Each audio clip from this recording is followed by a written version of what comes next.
I'm Chanale, and this is the weekly squeeze on Moral Edge.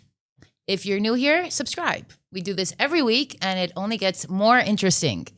If you're already here, you know what we're about. The complicated, the contested, and the things people argue about on the internet. But here we talk about it with love. And today we're talking about people I genuinely love, so that's a nice change. I want to talk to you about a couple who met on a rooftop in Tzfat. She was doing national service at Livnot Ulehibanot. Is that what it is? Yeah. An educational nonprofit in the Old City. He was leading a tour group through the building. They spoke for 3 minutes. He didn't catch her name, but a few months later, a Tu B'Shvat video from her organization appeared somewhere online, and her name flashed on screen for 1 second. That was enough. He found her on Facebook, and the rest is, as they say, music history. Yoni and Nina Tokayer, Yonina, have hundreds of millions of views on their music videos. Their cover of Matisyahu's One Day went so viral that a Turkish website reported on them as a Turkish couple living by the Black Sea. Is that true? Their third biggest audience is in the Philippines. Nobody can explain the Philippines. Not even them. Religious, Zionist, married 10 years. More at this point? I think we're celebrating 11. 11? Yeah. 5 kids. One of them here. Pardes Chana in the north. They do weekly Shabbat videos from their living room, sometimes their car, sometimes a concert hall. They've toured Israel, the U.S., Europe. They've done musical tours in Caesarea, performed for soldiers, played for evacuees. Yoni has spent years bringing groups through this land. He agrees. Not just the holy sites, but the story, the why.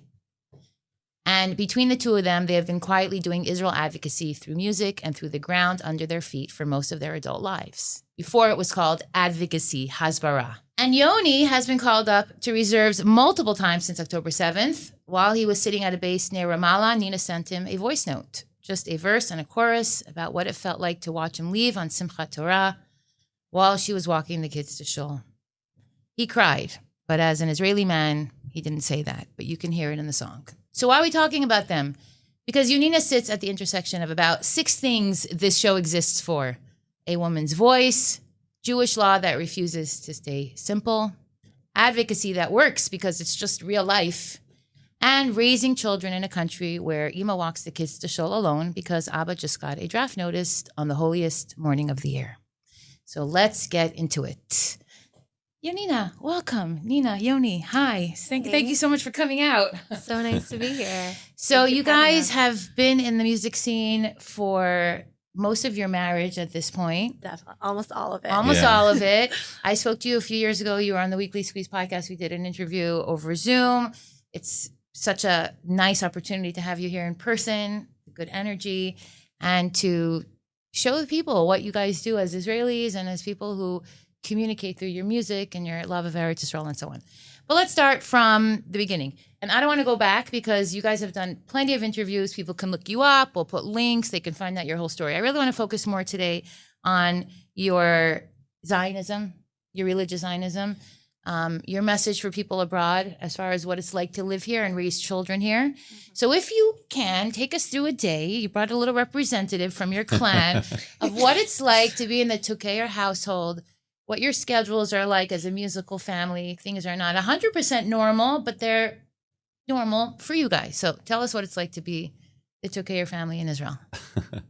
The question is, how is it to be a Tokayer family in Israel before the war or after the war started? Well, we'll hear both because that's what this is about. Yeah, right. I want to hear both. I know life completely changed.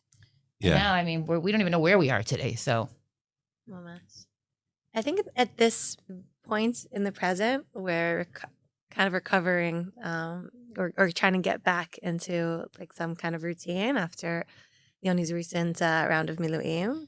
I just got back from like 2.5 months of another round. I think it was like the 7th or 6th. I stopped counting. Yeah, we kind of lost count. So every time you get back, it's like kind of like you have to restart. So life starts from now. Right. It's like everything stops, and then you can't work on planning forward. You get back, and then you have to kind of restart everything. So that's where we're at this moment. It's a lot of I feel like in general, these past few years have really taught us to like be in the moment and just take it all step by step. I mean, even just like 2 days ago, right? Suddenly there was like another mini war and the kids are off from school and it was like, is summer vacation starting now? Like, just like We don't really control our schedule here. just like Pesach vacation started, before Purim. So we're like, okay, is this summer vacation now starting a month early, or are you going to go back to school the next day? And I think trying to like navigate that with the kids, like, Listen, there's a certain aspect of flexibility you have to have if you're living in this country. We rely on miracles. We're a nation that survives. We're lamala min hateva. We're above the laws of physics. And I mean, for all intents and purposes, all our enemies have been trying to destroy us since I made Aliyah, and I'm only here 10 years, very aggressively. So it's a big part of our reality here. And what I've been so impressed with by speaking to people who either moved here, or some people have made Aliyah, gone back and forth, or their parents moved here and they have, the connection abroad, is how much they really appreciate living here despite all that, despite all the difficulty. It's not a normal question. You guys you should have a consistent schedule by now. I mean, you're in the music business, you have 5 kids, Kananara, but there's nothing normal about your life because you chose to live in Israel. So what is it like every single day when you have these, let's say, schools canceled, there are sirens, right? Does that have a direct impact on your musical careers? Because I want to really bring our audience into that part of what you do. Because I was watching your music this morning, and just your songs are your reality. It's not like you guys come on stage and you have this persona. You're like Sonny and Cher, and you're putting on your costumes. You are the 2Kers. You're Yoni, the reservist husband. You're the reservist wife. You bring your children. You bring the heart and soul of your community, of the culture, of the whole package. So I want you to speak a little bit about your love for Israel and how that merges into music for you. So it's funny because just on the way here, we're talking about the fact that we kind of bring ourselves into our music, and we bring our children to podcasts. It makes it. Here, you want to take him? Yeah, I'm doing it. It makes it super. It makes it very diverse in terms of like what we do musically. Like we sing. Nina has a lot of songs in English that she does, and I have a lot of.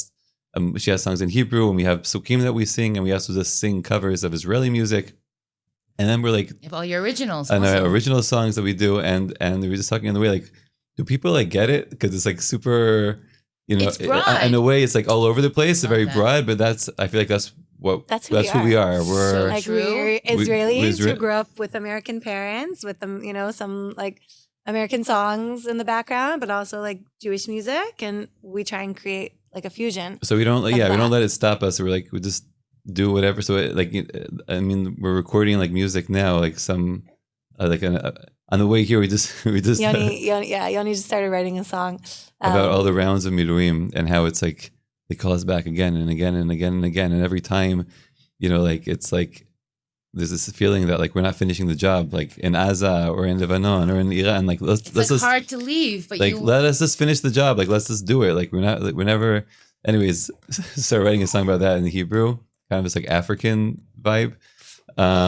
Should be fun. Yes, really, yeah. I like that because the diversity. First of all, it's just a reflection of the country and the people here, and you guys perform, and Jews in general. I mean, we're the 12 tribes. You must have performed for every type of Jew, every look, every level of observance, and been to all these communities. So it's a beautiful thing to be able to connect because you're not limited in your genre and it kind of speaks into the bigger picture because you guys are unusual to begin with. There's not that many couples that sing, observant Jews that perform together. And unlike you said, you have this library that's like it really covers the variety in your life, right? I think it's fun because in that sense, it allows us to kind of like try and be a bridge. First of all, just bring all of the pieces of ourselves, of our identity to the stage and to our music. But then also what that reflects in, like you said, in the kind of people that show up to our concerts. If it's like we've gotten to go to all sorts of different communities. Right, you must be so shocked by your fans. Our kids, I think, especially for Israeli kids, like they get to like explore all sorts, like they're exposed to a lot more, I think, than an average kid. Yeah. And also then you see like all these different kinds of people kind of coming together through music. And that's also a beautiful thing to see and sometimes rare, unfortunately, in Am Yisrael to, see like a whole bunch of different people coming together through music. But it's not connecting. it's not the frills, it's not the layers and the harmonies, it's not the production quality, because some of your most popular, well-loved songs were done spontaneously or done in your living room. It's because you guys sing and you bring your present situation like forward. So when you were, like in the throes of post-October 7th, when we were all barely functioning, you took the time to produce a song that spoke to the reservist wives, that spoke to people abroad. This is the experience. I want you to talk to people a little bit as a tour guide who knows this land, like you know your own veins, and at the same time, you're defending this land with your. I mean, this is it. First of all, when Nina wrote that song in the beginning of Meleket et Kochavim, it's called, about our whole story of me going to Miluim and her staying home and everything. And when she first sent it, I had a really big disconnect between my music and my job in the army. I'm a commander, and like I was with my soldiers, and I was very, very focused on what I'm doing over there. And when she sent me that voice note, being like, I started writing a song, maybe write about, I wrote about my side of the experience, maybe write about your experience in Miluim. I'm like, okay, and just didn't do it. Didn't do it for like a month, I think. And she's like, "Did you write something this week?" I'm like, "You weren't in I'm the not zone? in that mindset. I'm not in that mindset. Like, I'm not. It didn't connect. I couldn't create while going to missions and coming back, and it was a total disconnect. I feel like with time throughout this war, I'm able more and more to bridge that gap between like army me and I didn't even bring my guitar to Miluim for like a long, long time till I finally bought this like little guitar. Well, this is serious stuff. And when Right. you say you're in reserves, it's not like we're fighting a really dangerous enemy, and we're losing soldiers in the north, and we're getting attacked, and it's a dangerous situation, and our soldiers put their lives at risk, and our soldiers are not just an unknown army. They're our boys and our sons and our fathers and our brothers and our relatives and our people. It's the people's army. So for you to defend this land and then have to, it's not romantic or poetic. It's painful The Rambam, and grueling. And then you're supposed to write a beautiful song. You have to make something from so much pain into beauty. The Rambam writes something crazy. He writes that when you go to a war, when you do a milchemet mitzvah, it's a mitzvah, this war that we're in. He says that you should forget your wife and children, and you're not allowed to think about them. That's what he writes. And it sounds very cruel. It's like the opposite. You may think about them and fight for them, but it's kind of like disconnecting from, it's like kind of like coming out of yourself, as an individual, and becoming part of this huge neshama of the Jewish people from all generations, and you're connecting to that. And then it's already not about you, it's about Am Yisrael, about the nation, about Eretz Yisrael, about Medinat Yisrael. It's about what we're fighting for, all the ideals and everything that everyone dreamt for all the years and everything, all comes down to that. And it's like so much greater in a sense than just you and your immediate family, that you can't even be connected. You can't think about that, which is, it's a crazy thing. It's mamash part of the mitzvah. Like I feel like over time, like it can't be either or. Like you have to like find ways to like within yourself hold both, your individual story, the larger story, Klal Yisrael, and your family. Like I don't know. I think. No, I'm not saying that I figured it out yet. I'm just saying what the Rambam says, but I feel like some people. I know there's a lot of people. They're like, I have. Is he making noise? It's okay. You also want to talk. You also want to talk. You want to talk to everybody. I know, sweetie pie here. You can look at everybody. What are you saying, Hans? I was saying that some people. I have some friends that are like more yeshivish or Haredi, whatever, and they're like, like, how could we do it? How does this work? I have my family, I have my kids. How do you leave them? I'm like, that's part of this. That's part of the story. It's not. You're the only way to be able to really do what you got to do is to understand that it's not only about you. It's about you are part of a greater picture, and it's really, really important to connect to that. Not saying that, not to. And also to be the two extremes is not really a conflict of interest or mutually exclusive. We have David HaMelech, who wrote the Tehillim, who was one of the greatest warriors of all time. And then You see the footage and the videos of our holy soldiers, saying Tfilas Derech in a tank, or lighting a menorah and past the border in Lebanon, or whatever it is. And like you said, it's a Mechemet Mitzvah, it's a holy war. So on the surface, you think bloody war, pop music, there's no connection. But really, it's absolutely connected. Absolutely connected. Music is your way to express what you're going through. And you have audience all around the world, Turkey, Iraq, the Philippines, Jews, non-Jews who have no particular reason to be watching a religious Israeli couple singing Shabbat songs from their couch, but they do. So that means that your experience here, which is appreciated, you're defending the West, is you're taking the time to translate it and communicate it and package it so other people can relate. Do you hear from people who have reached out since October 7th in a more eager, supportive way than they ever have before? Has your audience shifted in that way, that you're in Israel and fighting for your lives?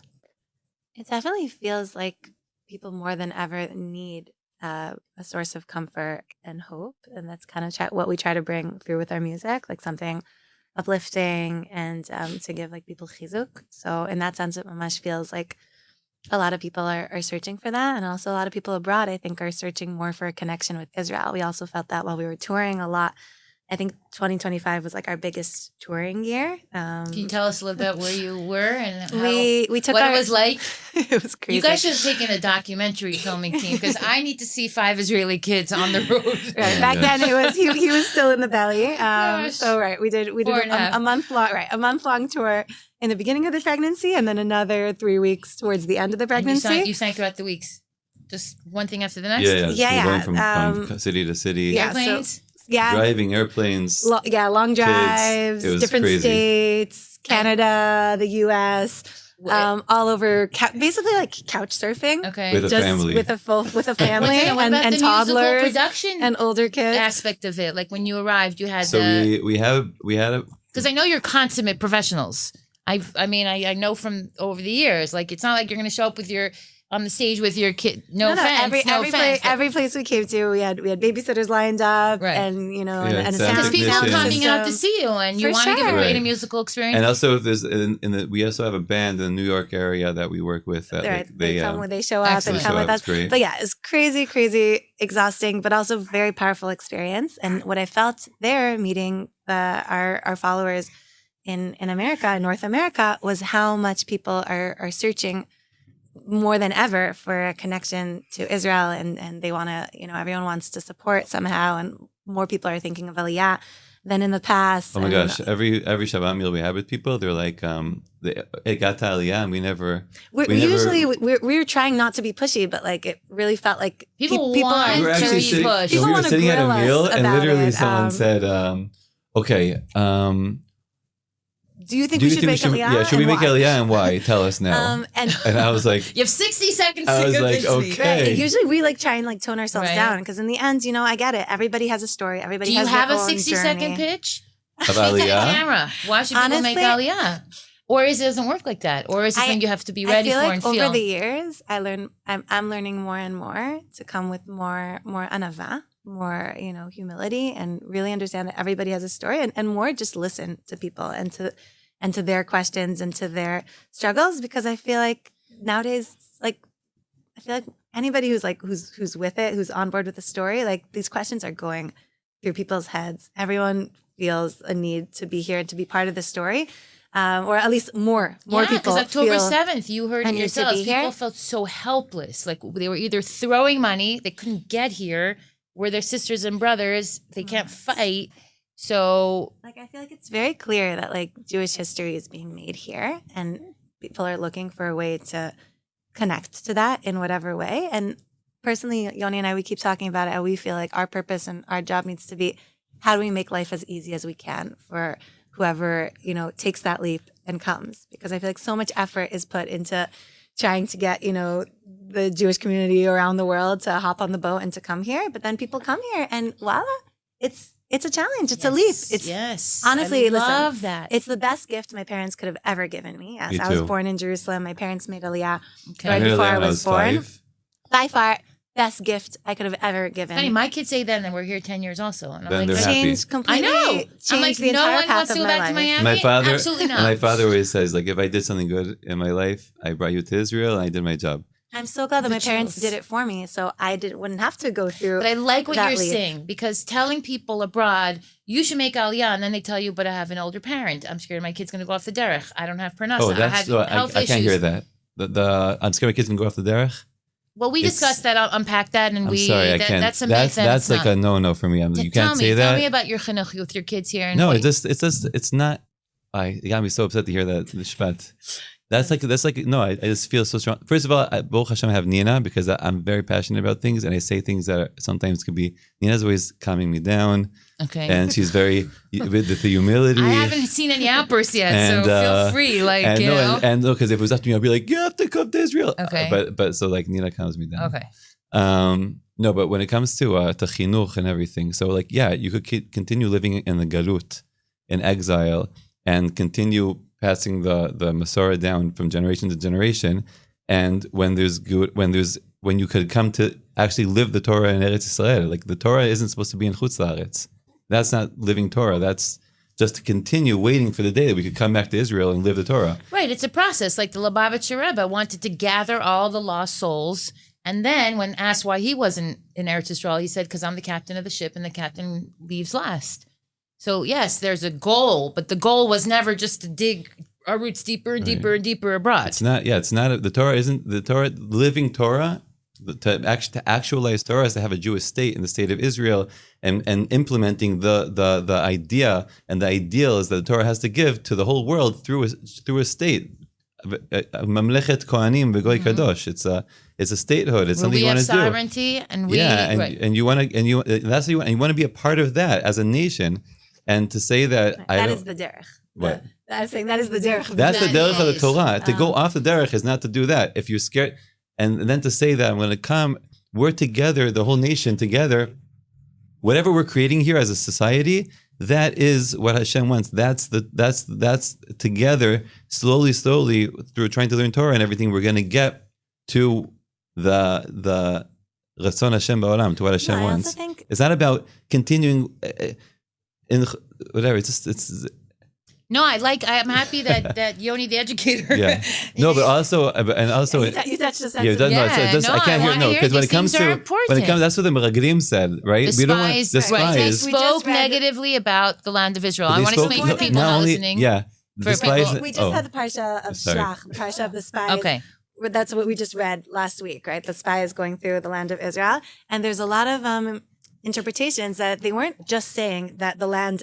They were the good. greatest rabbis, the 12 spies that were sent to Israel. The greatest, They were the greatest. leaders, They were the right? leaders. The nation. When they didn't want to come in, they say a lot of the mefarshim, a lot of the commentators say they didn't want to lower their spiritual level because they're in the midbar, they're in the Said we're in the they're in the desert with And Hashem. now they have to go With all Now we physically have to go. till the land and and it's become gonna farmers. and it's gonna be it's gonna lower our it's gonna go off the we're gonna go off the derech. Right. That's where We're the going to Meradim. become ordinary, right? Yeah. So no. We're going to have to find spirituality in the physical and not stay in this little spiritual I bubble. love that. they So your created for kid might have a themselves. different haircut here, and his keeper might be a little smaller, but what he actually absorbs. He's living Torah. He's living Torah. He's living it. He's Yeah. not just reading it. I don't and know. you see it, and you see it Sorry. in our youth. Okay, so No, don't get me wrong. Listen, The youth I'm here is raising incredible. I'm raising The teenagers. amount of chesed, the amount of Yes. involvement, the amount of leadership that kids and independence that kids and teenagers get to experience here, of growing the youth, the entire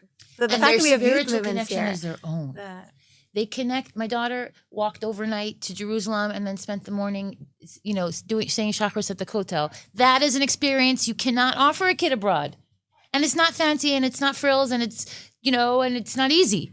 But our kids do it because this is how we instill in them the same feeling you have. This is my land. These are my people. I have to defend it no matter what. And other than that, I want to say that a lot of times people's pitch about Aliyah is like, it's good to come to Israel. It's going to be good for you. It's good. And it's not about, I think, why do I want Jews to come to Israel? Because I need we need you in Israel in the sense that Meaning it's not a question of what does Israel have to offer me. It's also what do I have to offer Israel? Like if you feel like we need to uplift Israel in terms of its spirituality, then we need you to uplift Israel with in terms of spirituality. If you think Israel needs to be better in I don't know, business wise, high tech, bring your skills, bring what you have to if Israel. you think people in Israel need to learn how to stand in a queue and wait patiently in line, then great, we need more. Absolutely. We need more. So it's about shlichut. It's about 100%. what's Listen, your. half of the Jews are not here. We have the most talented, incredible people in our team. You know, we're small, but we're mighty. So the message has always been that. Don't complain here that we don't have the infrastructure if you're keeping your billions of dollars that you're making in Chutz La'aretz because you own real estate there or whatever. Sure, maybe the dollar is not so strong and maybe you will take a bit of a financial blow or indent, whatever, but it's a sacrifice you make. And the reward is so exponentially, and on top of it, you contribute, like you said, you contribute back because when people bring their money here and their talents here and their children here and their family here, it strengthens Am Yisrael on our land. And that's why we speak so much about Aliyah on this platform. But I like what you said. I think as you get older and wiser, you realize aggressively, holier than thou attitude. Oh, you don't live in Chutz La'aretz. Right. Doesn't work. I might have done that You now. want to inspire people to come here and then help them. I really feel like so many people are struggling with this. And it's not that people, like October 7th, it shook everybody up. I feel like that's what I really felt on our last 2 tours in the States, that so many people are torn and care about Israel and love Israel. And everyone's just on a journey to try and figure out how to make it work and how they can be part of the story.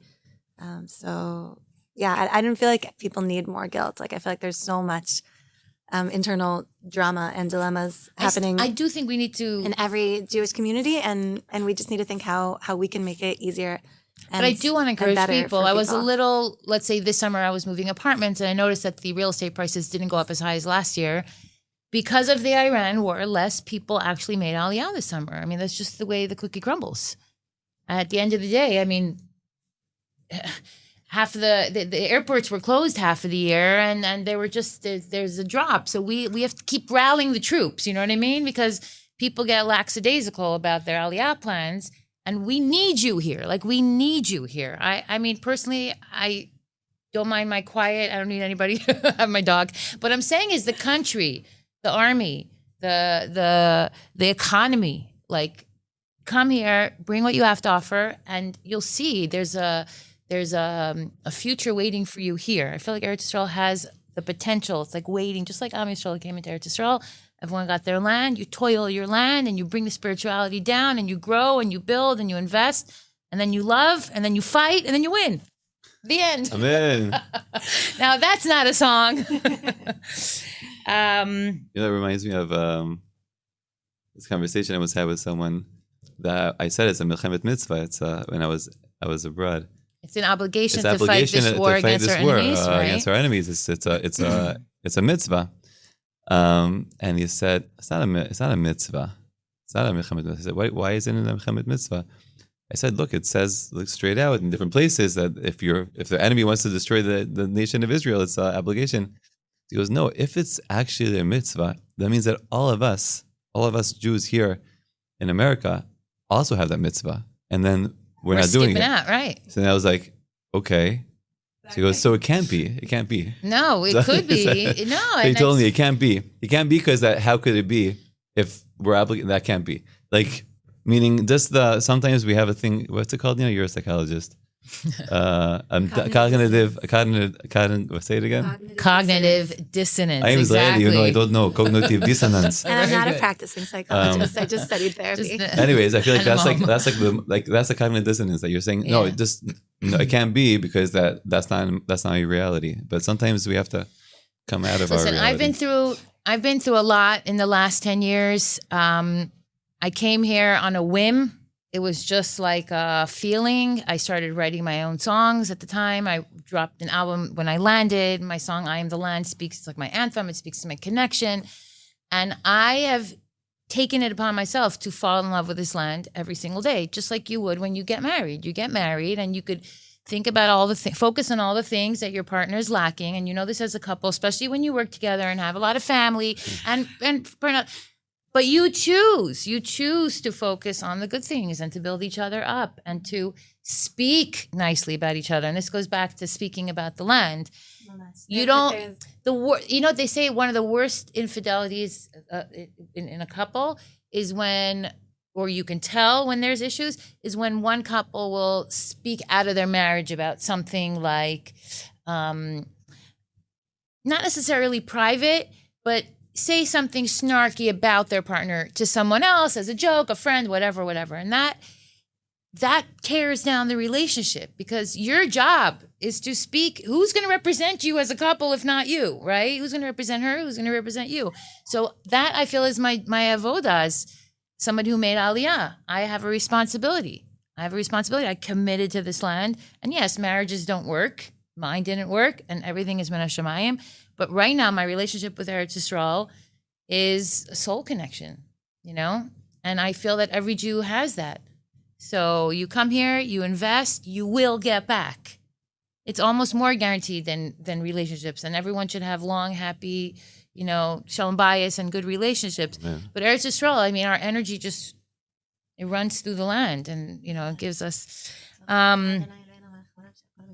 Yeah, you want me to hold him? No, Ashira was a baby in your early car videos. How old is she now? She's 10. She's crazy.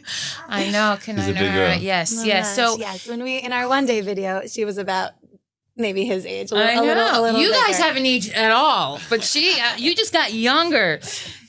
When you know, what do you want your kids to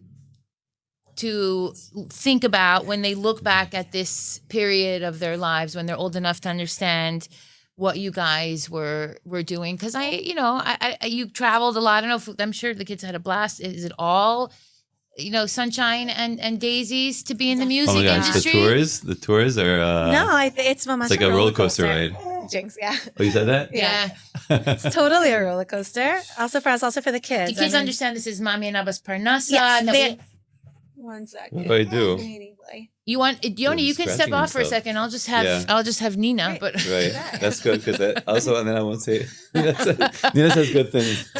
I go too fast. All right. No, So it's I'm good. saying is, do you feel like No, they totally understand that it's our job, and they're also as they get older, they enjoy like being involved in it. Like, are the kids musical?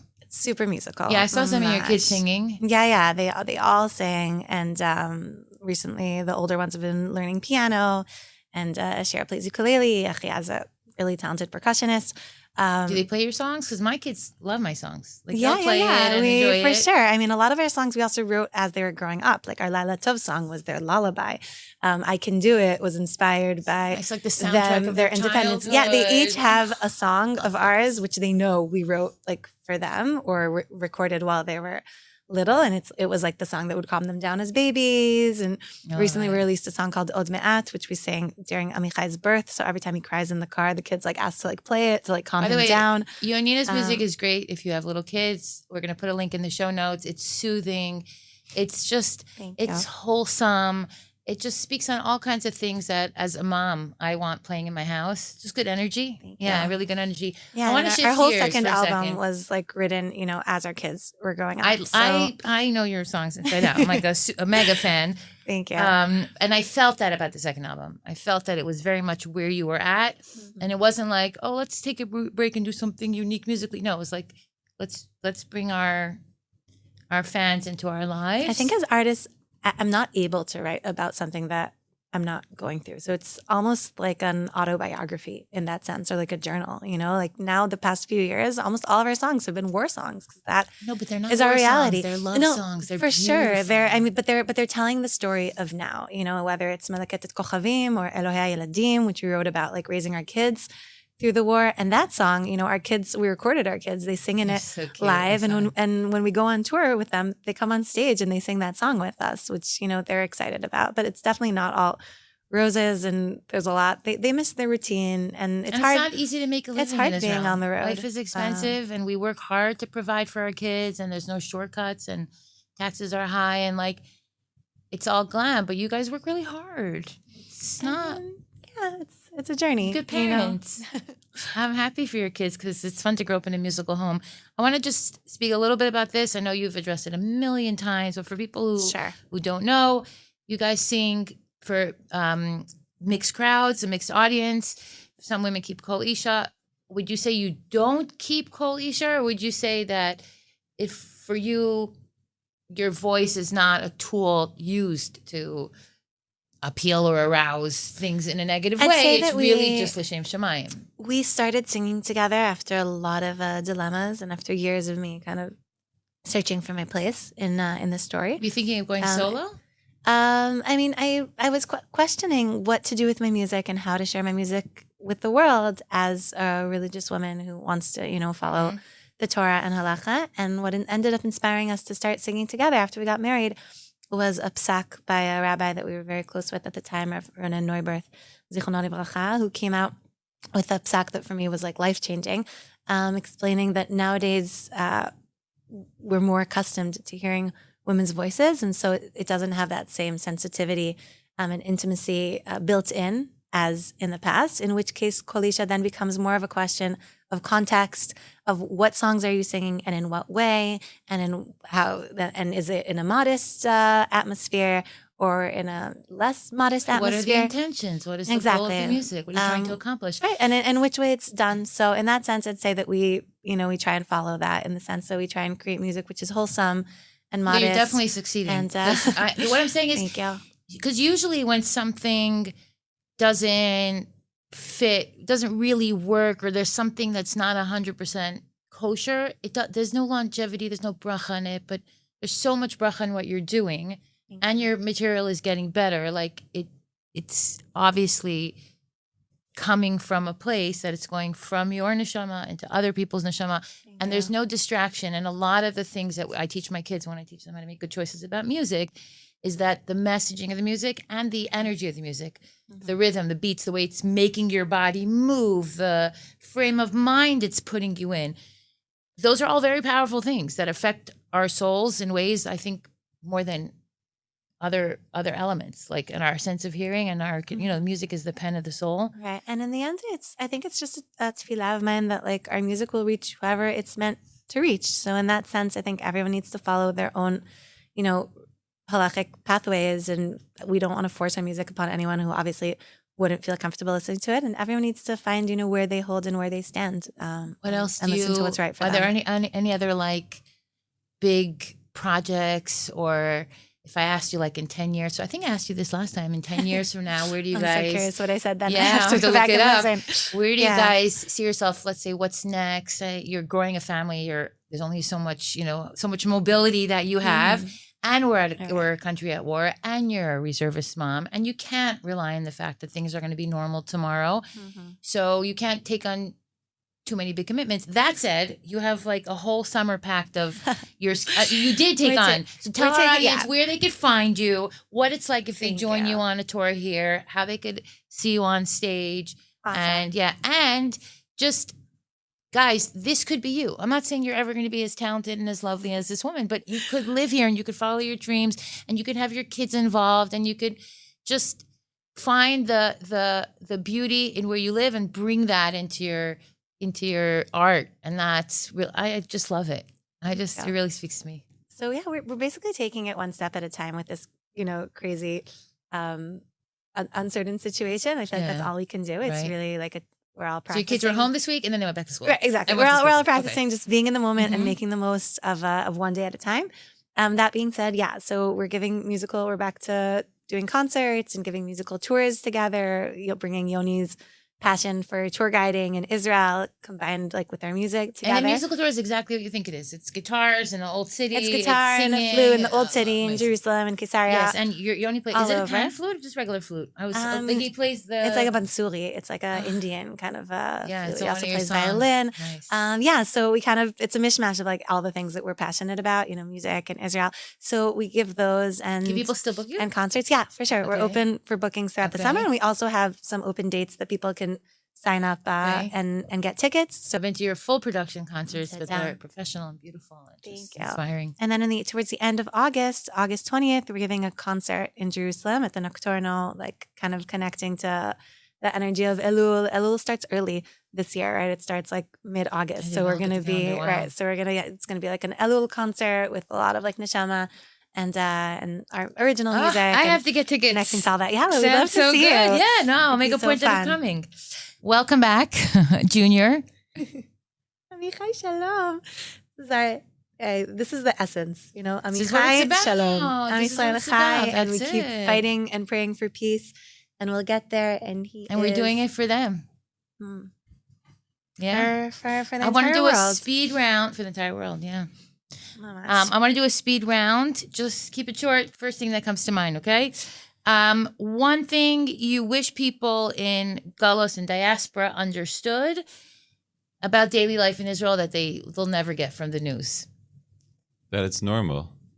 That is beautiful. It's normal to run into a shelter. It's normal to even the days that we're running to shelters, most of the, At night you run into the shelter, and then during the day you spend all day with your cousins in the pool in your backyard. Exactly, You know, we're and in the the kids are pool. happy because they have the day off. But the reason is because it's like a snow day. But we're a nation of believers. I think it's not because we're irresponsible. No, it's just because there's something very, very strong about our people, you know, and resilience. Thank you. That's the Resilience. word. That Yes. is resilience. Resilience Yes. is the ability Yes. to get up at night, you know, and go to the bomb shelter and still, you know, make the best of your vacation I day. really think it's not a big deal. You know what? My sister moved here. She just turned 30. She just got engaged. She just had a birthday. She's having the best year of her life. She made Aliyah. She's my youngest sister. She's the most neurotic, high-strung, particular person, sensory, the whole thing. She moved here. The Iran war started. She lives in Tel Aviv, 3 floors down, no elevator. The mamad's downstairs. That huge explosion that destroyed a whole block in Tel Aviv happened right around the corner. They woke up in the middle of the night. There was an Arab in their house. She thought it was Hamas because the window had been blown out and they were being robbed. And you know what? She and I look at her every day and I call her and I are you sure you are still happy to be here? And she goes, yes, I love it here. And I'm thinking, what are they putting in the water here that someone like my sister who grew up in Florida, such an American, is falling in love with Israel every day? And it's exactly what you said, because it's crazy, but it's also normal. And you just, you know. I mean, I grew up since I'm 5, so maybe I can't make the. Maybe you You Maybe can't I compare. can't I know, but when you but- were abroad, you didn't feel like it was almost too uneventful. Yeah, I had to say it's a little bit like. This is so predictable. There's never any more. There's always school. What do you think it's going to be? All right. A moment in the last year that gave you that really gave you hope. Something special. If you want to share something from a concert or something in the army, something that really gave you hope for Am Yisrael. The first thing that came to mind was Leila Seder. I don't know why, but it was Leila Seder. I was The Seder night. Seder night. I was in Miluim for the second time, second Seder? year. I told him he cannot make this into a tradition. Yeah, this became a tradition. No, but I was with 7 of my soldiers in a pillbox around the table, and we were super different. It was super diverse. It was like a Russian, Ole, and a Taimani, a Yemenite There had to be a guy. Taimani in there. And we were 3 religious, 3 not religious, and then another guy. Anyways, it was just super, super diverse, super special, super weird, because we're out in the outpost somewhere in the pillbox without our But families. you're all celebrating Seder But we're night. celebrating and Seder telling the night story of and Am telling the story of Am Chag Yisrael. HaGeula And and it defending really, Am Freedom, Yisrael. right? and it really felt Wow. super powerful. Yeah, for that thousands moment. of years, Jews have been doing it in situations that are not free, but you do it because you believe. And the truth is, we are free. We'll get rid of these enemies, and then we'll be able to celebrate. What songs are you guys listening to these days that maybe not, what's on your playlist? What's on our playlist? A lot of Atikva Shesh. Yeah. Yeah, they're you guys fun. are into Israeli hip hop. I love Israeli music. I'm obsessed. Yeah. Atikva Shesh it just makes me feel good. Yeah. And so You guys Yeah, listen to okay. secular Israeli music? Do you have any music that you avoid, or is just I mean, I like music that has good content to it. yeah? Not So you trashy. are right. You guys Right. listen to garbage. So what? I'm saying you don't listen to garbage. Right, so, Because like- I know as a musician, I'm sensitive. Like if No, something's I playing in the can't- background that's really getting on my nerves because it's not. Yeah. It's off. No, but there's a lot of Israeli music today that's super deep and amazing and special. And Sure. like, Yeah. And holy and, And, spiritual and yeah, and produced it's- We so just did well. a cover to Lev Lavan by Shuli Rand. Oh my gosh, from the first No, I second. don't know. oh that my we gosh, you heard have to it? listen to that Yeah. song. From the Lev first second we Lavan. heard White it, House. it was like, wow, it's just stuck in our I heads. love It's so Ben Sor. gorgeous. Big fan. I love Yeah, his yeah, he's music. big. Our Soulful. kids Your kids love it. I Listen mean, to it nonstop. it's amazing. Last question. If you could ask the Israeli government for one concrete thing, one policy, one decision, one change, what would it be? Do you need a lice-free Israel? Do you need a peanut-free Israel? What do you need? I want them to finish the job. I want them to finish Hamas and finish Hezbollah and finish Iran and actually finish with it. Like Stop with these rounds. Stop with these rounds. And we just on the way here, I was telling you how we started writing a song about it. But yeah, it's like not hard. We're like the soldiers are ready. The army's strong enough. We could do it. Am Yisrael Chai Be'emet. We really could do it. And to stop being scared, Bibi. I love that. I'll let Bibi know. Bibi, like this video. Bibi, to stop being scared. Just do it. Just do it. It's like Nike. 40 million views on a cover of a Matisyahu song. 5 kids who've grown up watching their parents make music from their living room. A verse written while a husband was sitting at a base near Ramallah. Judaism has always understood that what comes from the heart goes into the heart, and Yonina is proof of that concept. This is the Weekly Squeeze Breakdown on Moral Edge. I'm Chanale. Thank you for being here. Make sure to like, subscribe, leave a comment, and visit us at moraledge.com.